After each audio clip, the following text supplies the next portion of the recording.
El Señor esté con ustedes. Y con tu espíritu. Proclamación de la buena nueva de nuestro Señor Jesucristo según San Juan. Gloria a ti, Señor. Al anochecer del día de la resurrección, estando cerradas las puertas de la casa donde se hallaban los discípulos por miedo a los judíos, se presentó Jesús en medio de ellos y les dijo: la paz esté con ustedes. Dicho esto, les mostró las manos y el costado. Cuando los discípulos vieron al Señor, se llenaron de alegría. De nuevo les dijo Jesús: la paz esté con ustedes. Como el Padre me ha enviado, así también los envío yo. Después de decir esto, sopló sobre ellos y les dijo: reciban el Espíritu Santo. A los que les perdonen los pecados les quedarán perdonados, y a los que no se los perdonen les quedarán sin perdonar. Tomás, uno de los 12, a quien llamaban el gemelo, no estaba con ellos cuando vino Jesús, y los otros discípulos le decían: hemos visto al Señor. Pero él les contestó: si no veo en sus manos la señal de los clavos, y si no meto mi dedo en los agujeros de los clavos y mi mano en su costado, no creeré. 8 días después, estaban reunidos los discípulos a puerta cerrada, y Tomás estaba con ellos. Jesús se presentó de nuevo en medio de ellos y les dijo: la paz esté con ustedes. Luego le dijo a Tomás: aquí están mis manos, acerca tu dedo, trae acá tu mano y métela en mi costado, y no sigas dudando, sino cree. Tomás les respondió: Señor mío y Dios mío. Jesús añadió: tú crees porque me has visto. Dichosos los que creen sin haber visto. Otras muchas señales milagrosas hizo Jesús en presencia de sus discípulos, pero no están escritas en este libro. Se escribieron estas para que ustedes crean que Jesús es el Mesías, el Hijo de Dios, y para que creyendo tengan vida en ustedes. Palabra del Señor. Gloria a ti, Señor Jesús. Este domingo de la Divina Misericordia, con la que se termina la octava de Pascua, los 8 días después de la resurrección. Y esta fiesta que pone nuestra tradición religiosa del domingo de la Divina Misericordia es más que una advocación, es mucho más que una advocación. Hoy el hermano nos hacía rezar la coronilla de la Divina Misericordia y cantar con buena voz, ¿no? Pues es algo más, pero que esa advocación. Es más que una imagen que fue inspirada en esta santa tan querida por muchos de ustedes, ¿no es cierto?, Santa Faustina. Esa imagen de este Cristo resucitado, saliendo de su corazón el haz de la luz, pero también de la sangre, manifestando el amor. Lo que pasa es que esa imagen pretende ser todo el misterio de la salvación de Dios. Pretende recoger ahí la misericordia de Dios. ¿Qué es la palabra misericordia? Un corazón que se conduele, que vive, que siente con la miseria del ser humano. Cordis, corazón. Miseria, ya sabemos lo que es, esa sí la entendemos bien. Entonces, ese corazón que ha cogido en su propio corazón la miseria del ser humano. ¿Cuáles son las dos más grandes miserias que el ser humano experimenta?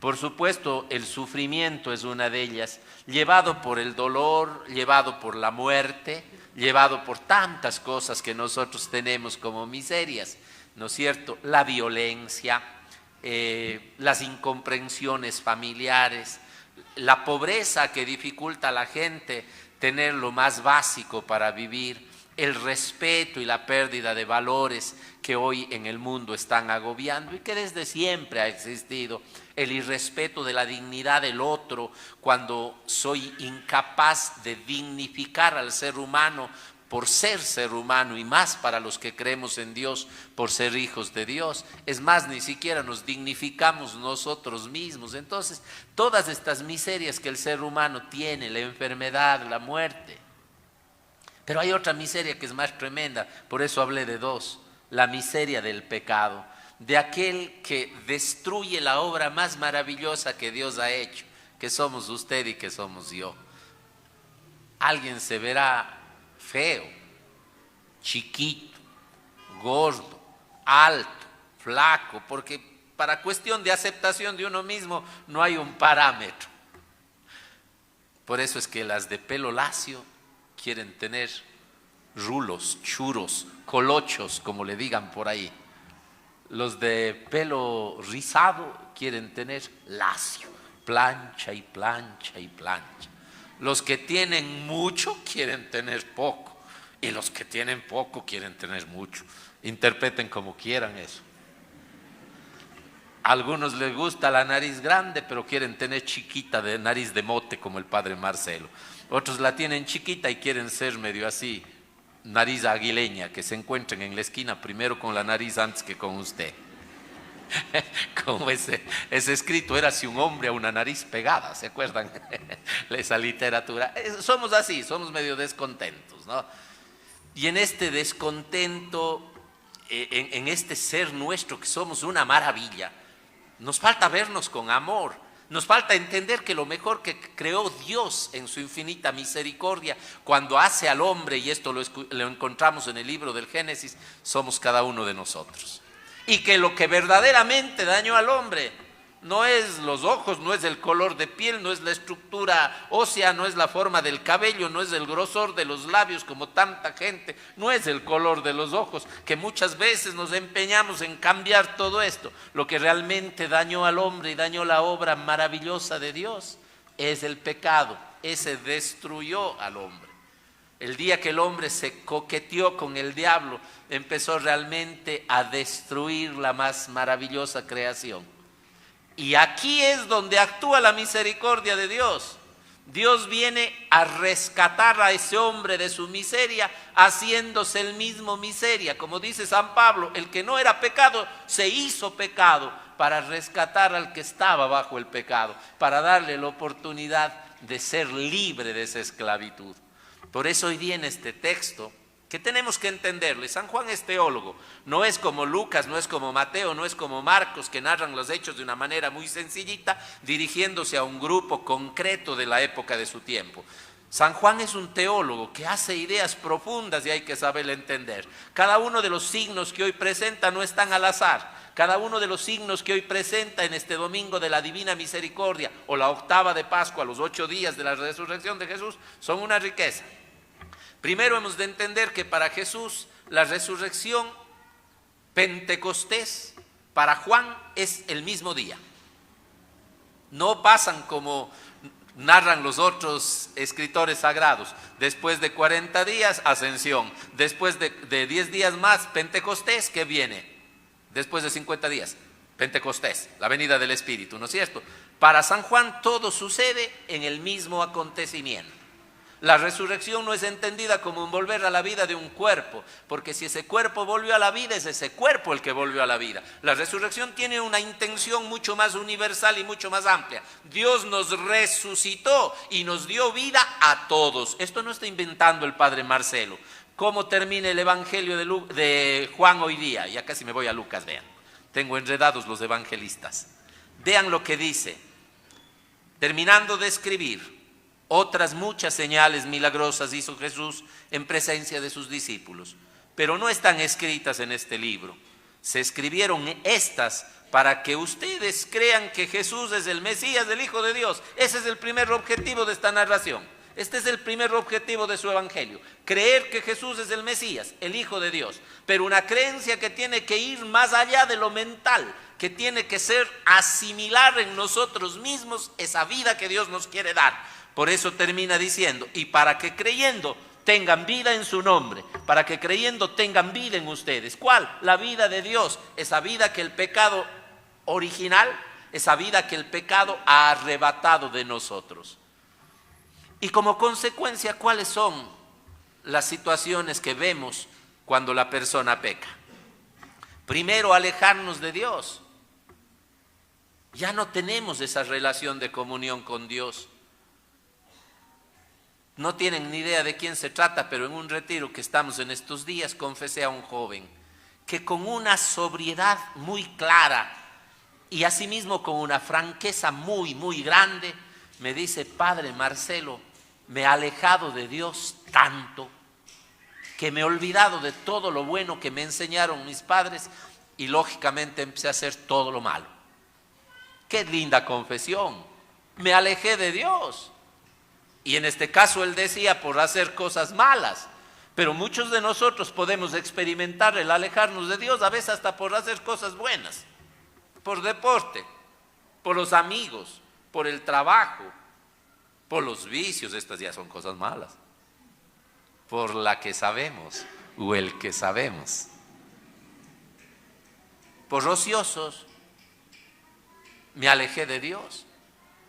El alejarse de Dios como consecuencia del pecado y de la muerte de la gracia es también alejarnos de los demás. No hay un pecado que me aleje solo de Dios. No existe. Todo pecado rompe la comunión con Dios y rompe la comunión con el hermano. Entonces, por ende, estás lejos de la comunidad, estás lejos de Cristo, que es la iglesia, que es la comunión, y no lo vas a sentir vivo. Y fácilmente vas a pensar que Dios se te murió en la vida. Es lo que le pasa a nuestro incrédulo Tomás. ¿Por qué Tomás no cree? Porque estaba preocupado en sus cosas. Porque estaba lejos de su comunidad, porque estaba lejos de sus hermanos y claro, necesitaba sentirle a un Jesús como nos puede pasar a tantos de nosotros. Necesitas estar viendo los clavos, necesitas ver la herida de Cristo en su costado, necesitas ver la corona de espinas y su sangre, porque eres incapaz de ver en tu comunidad, porque no estás con ellos, las llagas vivas de los hermanos, en los pobres, en los enfermos, en los incomprendidos, en los pecadores, en el que sufre soledad y dolor. Cuando uno está en la comunidad, no necesitas ver que Cristo sangra en la imagen muerta, porque todos los días sangra en imágenes vivas. Y asimismo no necesitas verlo resucitando, haciendo una obra de magia, levantándose un muerto como si fuera un fantasma, porque lo descubres en el abrazo cercano, en el acto solidario, en la relación fraterna, porque lo descubres en el perdón, en la alegría, porque lo descubres al sentarte en tu mesa a comer y tienes paz. Porque otro de los signos cuando te separas de Dios y del hermano es la pérdida de la paz. Por eso hoy día Jesús 3 veces repite en este aparecerse a su comunidad, diciéndoles: la paz con ustedes, la paz con ustedes, la paz con ustedes. Y lo dice sin cansancio 3 veces, que es el número de la plenitud de Dios, como para hacernos entender. Solo cuando estás con Dios puedes tener paz en tu vida. Por eso es que la gente que vive sin paz y caotiza y genera peleas y resentimientos y enojos y apenas puede, mete cizaña, no son de Dios, son del diablo, son del enemigo que separa, del demonio. El que trae paz, y hay gente que lleva paz, gente que lleva tranquilidad porque está con Dios, pero los que estamos pecando no tenemos paz, no podemos ni dormir en paz. Yo creo que el que no tiene paz porque es peleón, hasta con la almohada de estar peleando de noche. No se diga con la mujer. Hecho el que ha soñado que está viendo una película y aprovecha y le da un caratazo a la mujer. ¡Ya! Ay, perdón, estaba soñando. Peor fuera una patada, ¿no? Estaba jugando fútbol. Es que es verdad. El hombre que no tiene paz, un mundo que no tiene paz.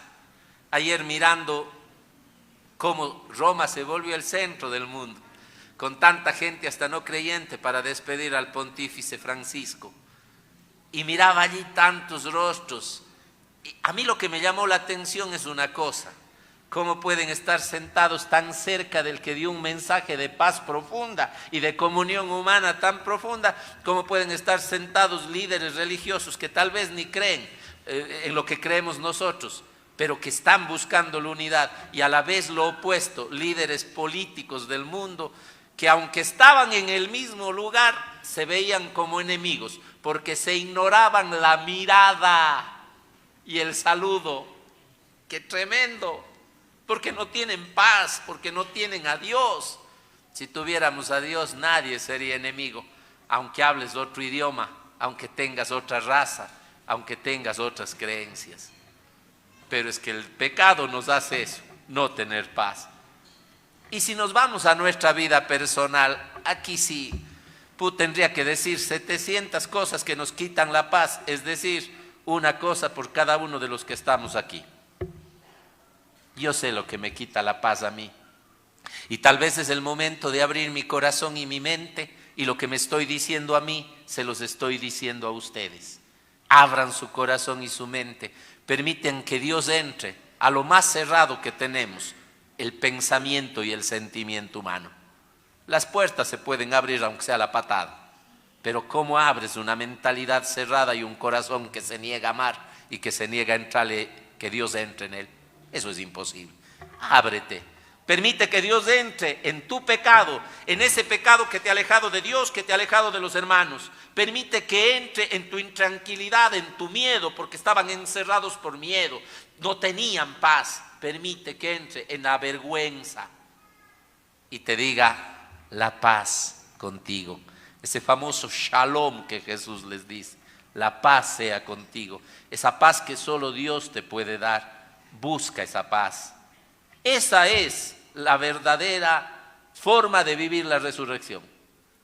Si yo no experimento nueva vida en Él, si no me trae paz a mi vida, la resurrección no pasa sino de ser un cuentito, de creer que alguien volvió a la vida, pero volvió a la vida a Él. ¿Y nosotros qué? Cuando la resurrección tiene un sentido más amplio, darnos la nueva vida a nosotros, darnos nueva vida. Por eso yo les dije que está lleno de detalles el Evangelio de hoy. Si dije que la primera creación que hace Dios en el hombre, cómo le animó a ese muñequito de barro, con su soplo, con su espíritu, insufló su espíritu en él. Pero el pecado dañó esa obra. Viene la nueva creación, el hombre pecador que destruyó la creación por el pecado en su vida, es recreado, vuelto a ser por el amor de Dios. Y por eso a los discípulos les dice: reciban el Espíritu Santo, nuevamente sean una nueva criatura, ya no que se deja dominar por el pecado como Adán y Eva. Ahora ustedes sean llenos de ese Espíritu que les puede dar una nueva vida. Hoy el Espíritu Santo puede soplar si le permites, para que tengas una nueva vida, para que salgas de aquí a ser un poco testimonio de ese amor que nos transforma, pero también testimonio del amor que transforma a los demás. La primera lectura es bellísima, la de los Hechos de los Apóstoles, hermosa, en la que San Lucas nos narra cómo crece la primera comunidad y cómo transformados, Pedro el cobarde, el que le negó, Pedro el que le proclama, Pedro el que tiene miedo, Pedro el valiente, Pedro el que no era capaz de hacer nada por sí mismo, pero es el Pedro que empieza a hacer milagros como hizo Jesús, a actuar con sus obras y hablar con las palabras de Dios. Y por eso dice que la gente le seguía tanto. Claro, el miércoles nomás vimos un texto que es de los que más me gusta. Pedro en la puerta hermosa del templo que se llama, y por ahí un paralítico, un tullido pidiendo simple limosna. Pero Dios no da limosnas, Dios no da cositas baratas, Dios nos da cosas que no tiene precio. Y Pedro le dice: ni oro ni plata tengo, pero lo que tengo te doy. En nombre de Jesús, queda sano, queda salvo. Le vuelve a hacer una nueva criatura, le da una nueva vida. El hombre que tiene una nueva vida puede dar nueva vida a los demás. Por eso la gente salía y les ponía a los enfermos, aunque sea al lado del camino y de las plazas, para que la sombra de Pedro les toque.